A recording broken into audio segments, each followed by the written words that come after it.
इंदिरा गांधींना सांगण्यात आलं होतं तुमचे अंगरक्षक बदला, त्यांच्याकडून तुम्हाला धोका आहे. तरी सुद्धा इंदिरा गांधींनी त्यांना का बदललं नसेल?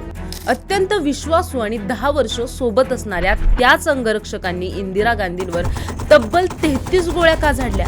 शिवाय नेहमीच बुलेट प्रूफ जॅकेट घालणाऱ्या इंदिरा गांधींनी नेमकं त्याच दिवशी बुलेट प्रूफ जॅकेट का नव्हतं घातलं? असं काय घडलं होतं की एवढ्या विश्वासू अंगरक्षकांनीच इंदिरा गांधींवर इतक्या गोळ्या झाडल्या?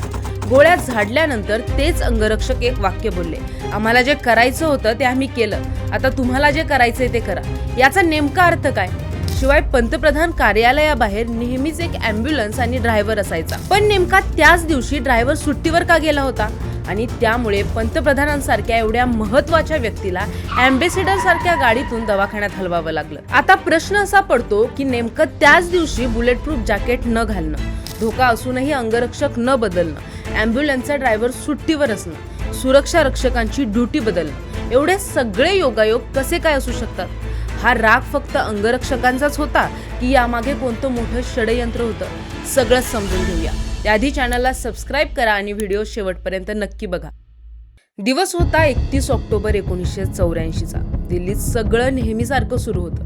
पंतप्रधान इंदिरा गांधींसाठी तो एक महत्त्वाचा दिवस होता, कारण सकाळी 9:30 वाजता त्यांचा 1 तासाचा मोठा इंटरव्ह्यू होता. त्यासाठी त्या नेहमीप्रमाणे लवकर उठल्या, पटापट आवरलं आणि इंटरव्ह्यूसाठी तयार झाल्या. त्या दिवशी त्यांनी केशरी रंगाची साडी नेसली होती. 9:20 झाली होती आणि इंटरव्ह्यू 9:30 वाजता अरेंज केला असल्यामुळे त्या त्यांच्या स्टाईलमध्ये पटपट चालत घरातून ऑफिसकडे निघाल्या. ऑफिसकडे चालताना त्यांच्याबरोबर अजून काही लोक होते. त्यामध्ये इंदिरा गांधींचे personal secretary RK Dhawan, personal security officer Rameshwar Dayal, नोकर नथुराम आणि छत्री पकडून चाललेले हवालदार नारायण सिंग हे होते. पण त्या दिवशी त्यांच्याकडून एक चूक झाली. घराच्या जवळ अगदी 60 मीटर अंतरावरच मीटिंग असल्यामुळे त्यांनी बुलेट प्रूफ जॅकेट घातलं नव्हतं. पटपट चालत इंदिरा गांधी ऑफिसकडे निघाल्या असताना सुरक्षेसाठी गेटवर त्यांचे सुरक्षा रक्षक बेअंत सिंग आणि सतवंत सिंग उभे होते. बेअंत सिंग गेल्या 10 वर्षापासून इंदिरा गांधींबरोबर सुरक्षा रक्षक होता आणि तो इंदिरा गांधींचा इतका विश्वासू होता की तो कितीतरी वेळा इंदिरा गांधींबरोबर विदेशी दौऱ्यावर पर्सनल सिक्युरिटी गार्ड म्हणून गेला होता. आणि दुसरा सतवंत सिंग, जो इंदिरा गांधींबरोबर मागच्या 5 महिन्यांपासून होता. जशा इंदिरा गांधी गेटजवळ येऊ लागल्या तसा बेअंत सिंग त्यांच्या समोर आला. इंदिरा गांधींनी नेहमीप्रमाणे हसून त्याच्या डोळ्यात पाहून हात जोडून त्याला नमस्कार केला, कारण इंदिरा गांधींना तो रोज हसून हात जोडून नमस्कार करायचा. त्यामुळे इंदिरा गांधींना सुद्धा त्या दिवशी वाटलं की हा रोजच्या सारखा आदर देतोय. पण त्याच्या मनात वेगळाच कट शिजत होता. तो इंदिरा गांधींच्या अगदी जवळ आला आणि त्याने अचानक रिव्हॉल्वर काढली. इंदिरा गांधींना काही समजायच्या आतच त्याने थेट त्यांच्यावर गोळ्या झाडल्या आणि त्या छातीत घुसल्या. इंदिरा गांधी तिथेच रस्त्यावर कोसळल्या. त्यावेळी इंदिरा गांधीच्या तोंडातून एवढंच निघालं, हे काय करतोयस? बाजूला उभा असलेला सतवंत सिंग स्तब्ध होऊन हे सगळं बघत होता. तेवढ्यात त्याला बेअंत सिंग ओरडला, उभा काय राहिलायस, गोळ्या झाड. आणि मग सतवंत सिंगने आपली बंदूक काढली आणि सलग 30 गोळ्या झाडल्या. हे सगळं पाहून इंदिरा गांधींचे पर्सनल सेक्रेटरी RK धवन पुढे आले, पण सतवंत सिंगने झाडलेल्या गोळ्यांपैकी एक गोळी त्यांच्याही पायाला लागली आणि ते तिथेच जखमी झाले. गोळ्यांचा तो आवाज ऐकून PM ऑफिसमध्ये असलेले पोलीस ऑफिसर दिनेश कुमार भट्ट तिथे धावत आले.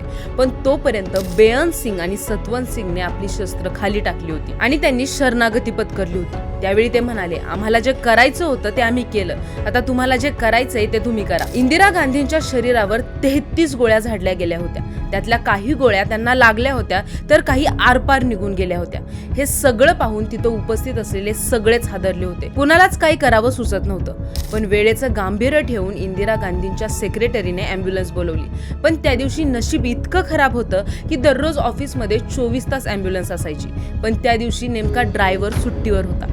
त्यामुळे इंदिरा गांधींच्या सेक्रेटरीने आणि तिथल्या एका अधिकाऱ्याने मिळून इंदिरा गांधींना उचललं आणि एका अँबॅसेडर कारमध्ये मागच्या सीटवर ठेवलं आणि अँबॅसेडर मध्ये घेऊन दवाखान्यात जायला निघणारच तोवर सोनिया गांधी पळत आल्या. इंदिरा गांधींना अशा अवस्थेत बघून त्यांना खूप मोठा धक्का बसला आणि त्यांनी तशाच अवस्थेत इंदिरा गांधींचं डोकं मांडीवर घेतलं आणि फास्ट स्पीडमध्ये कार एम्स रुग्णालयात पोहोचली.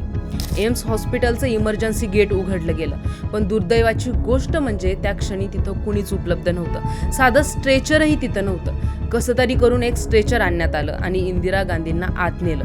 अशा अवस्थेत जेव्हा डॉक्टरांनी त्यांना पाहिलं तेव्हा त्यांना खूप मोठा धक्का बसला. तातडीनं सिनियर डॉक्टर्स आणि तज्ज्ञांना बोलवण्यात आलं. इंदिरा गांधींचे प्राण वाचवण्यासाठी सर्वच डॉक्टरांनी अतोनात प्रयत्न केले.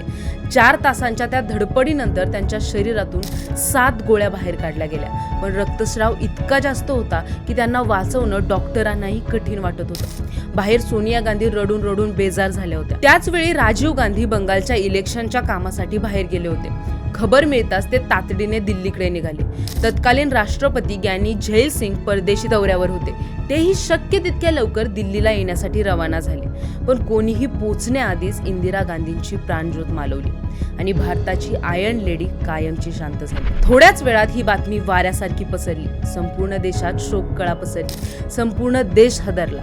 पण जेव्हा लोकांना हे कळलं की हत्या करणारे सुरक्षा रक्षक शीख होते तेव्हा परिस्थिती हाताबाहेर गेली. दिल्लीत मोठा गदारोळ झाला. संतापाच्या भरात दंगली उसळल्या. शीखांची घरं जाळली गेली.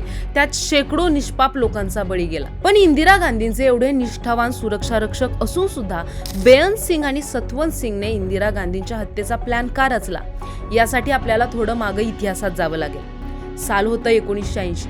त्यावेळी पंजाबमध्ये तणावाचं वातावरण होतं, कारण पंजाबमधल्या लोकांची अशी मागणी होती की आम्हाला भारतातून वेगळं करून आमचा स्वतंत्र खलिस्तान नावाचा देश तयार करावा. ही मागणी दिवसेंदिवस हिंसक आणि आक्रमक होत चालली होती. अमृतसर आणि आसपासच्या भागात AK-47 सारख्या अत्याधुनिक बंदुका आणि स्फोटकांचा उघड वापर सुरू झाला होता. पंजाबमध्ये लष्करी राजवट असल्यासारखं वातावरण तयार झालं होतं. या चळवळीला विरोध करणाऱ्या व्यक्तींना सुद्धा लक्ष केलं जात होतं. त्यांना संपवण्याच्या धमक्या येत होत्या आणि या आंदोलनाचा मुख्य चेहरा होते जर्नेल सिंग भिंद्रनवाले. हा एक धार्मिक नेता होता, पण तो हिंसाचाराला प्रोत्साहन देत होता. त्याचे समर्थक पोलिसांवर आणि सामान्य लोकांवर हल्ले करत होते. हळूहळू परिस्थिती इतकी गंभीर झाली की जर्नेल सिंग आणि त्याचे समर्थक अमृतसरमधील सर्वात पवित्र ठिकाणी म्हणजे शीखांचं धार्मिक स्थळ असणाऱ्या सुवर्ण मंदिरात जाऊन राहिले. त्यांनी तिथेच आपला मिलिटरी बेस तयार केला आणि सशस्त्र साठा साठवायला सुरुवात केली. काही माजी सैनिक आणि प्रशिक्षित लोकही त्यांच्या गटात सामील होते. त्यांनी मंदिर परिसरात बंकर सारख्या डिफेन्सिव्ह पोझिशन्स तयार केल्या होत्या, जेणेकरून बाहेर कुणी अटॅक केला तर त्यांना प्रतिकार करता येईल. पण एकीकडे सुवर्ण मंदिर हे शीख धर्माचं अत्यंत पवित्र ठिकाण आहे. रोज हजारो भाविक तिथे येत असतात. त्यामुळे सरकारसाठी ही परिस्थिती हाताळणं खूप अवघड होऊन बसलं होतं, कारण जर कारवाई केली तर लोकांच्या धार्मिक भावना दुखावल्या जाणार आणि जर कारवाई नाही केली तर कायदा व सुव्यवस्था आणखी बिघडणार होती. कारण याच काळात पंजाबमध्ये रोज हिंसाचाराच्या घटना वाढतच चालल्या होत्या. आता सरकार समोर एक कठीण प्रश्न उभा राहिला होता की देशाची सुरक्षा जपायची की धार्मिक स्थळाची पवित्रता सांभाळायची.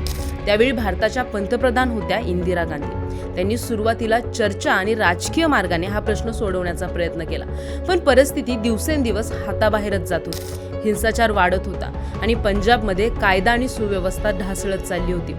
चर्चा आणि वाटाघाटींचे सर्व प्रयत्न अपयशी ठरत होते, कारण समोरचे लोक कोणत्याही तडजोडींसाठी तयार नव्हते. जेव्हा सर्व मार्ग बंद झाले आणि देशाच्या अखंडतेला उघडपणे आव्हान दिलं जाऊ लागलं, तेव्हा इंदिरा गांधींनी तो कठीण निर्णय घेतला आणि सुवर्ण मंदिराच्या परिसरात लपलेल्या दहशतवाद्यांचा खात्मा करण्यासाठी भारतीय सैन्याला कारवाईचे आदेश दिले. या मोहिमेचं नाव होतं ऑपरेशन ब्ल्यू स्टार. भारतीय सैन्याने सुवर्ण मंदिराच्या परिसराला पूर्णपणे वेढा घातला. यावेळी मंदिरात हजारो भाविक देखील होते. त्यामुळे सुरुवातीला सैन्याने शांततेने परिस्थिती हाताळण्याचा प्रयत्न केला, पण आतून गोळीबार सुरू झाला. म्हणून सैन्याने मंदिरात प्रवेश केला. सैन्याला आतून जोरदार प्रतिकार झाला. परिस्थिती इतकी बिघडली की सैन्याला शस्त्रांचा वापर करावा लागला. 6 दिवस चाललेल्या या ऑपरेशनमध्ये मोठ्या प्रमाणावर जीवितहानी झाली. अनेक सैनिक, मिलिटंट्स आणि सामान्य नागरिकांचा सुद्धा मृत्यू झाला. अचूक आकडे आजही वादग्रस्त आहेत, पण मृतांची संख्या मोठी होती. ऑपरेशन ब्ल्यू स्टार चालू असताना सरकारने पंजाबमध्ये मीडिया ब्लॅकआउट केला. पत्रकारांना बाहेर काढण्यात आलं आणि माहितीवर नियंत्रण ठेवण्यात आलं. त्यामुळे देशातील लोकांना नेमकं काय चाललंय याची पूर्ण माहितीच मिळत नव्हती. यामुळे अनेक अफवा आणि गैरसमज पसरले. शिवाय या ऑपरेशनमध्ये सुवर्ण मंदिरातलं शीखांचं श्रद्धेचं ठिकाण अकल तख्त नुकसानग्रस्त झालं. ही गोष्ट शीख समाजासाठी खूप वेदनादायक होती, कारण हे त्यांच्या श्रद्धेचं ठिकाण होतं. त्यामुळे या घटनेनंतर शीख समुदायामध्ये प्रचंड संताप निर्माण झाला. बेअंत सिंग आणि सतवंत सिंग यांच्या मनात याच घटनेचा तीव्र राग होता. हाच राग आणि सुडाची भावना घेऊन त्यांनी इंदिरा गांधींना धडा शिकवायचं ठरवलं आणि याच सुडापोटी 31 ऑक्टोबरच्या सकाळी आपल्या सुरक्षेच्या कर्तव्याला बाजूला सारून त्यांनी इंदिरा गांधींवर गोळ्या झाडल्या आणि त्यांची हत्या झाली. तुम्हाला हा व्हिडिओ आवडला असेल तर व्हिडिओला लाईक करा, शेअर करा आणि सबस्क्राईब करायला विसरू नका.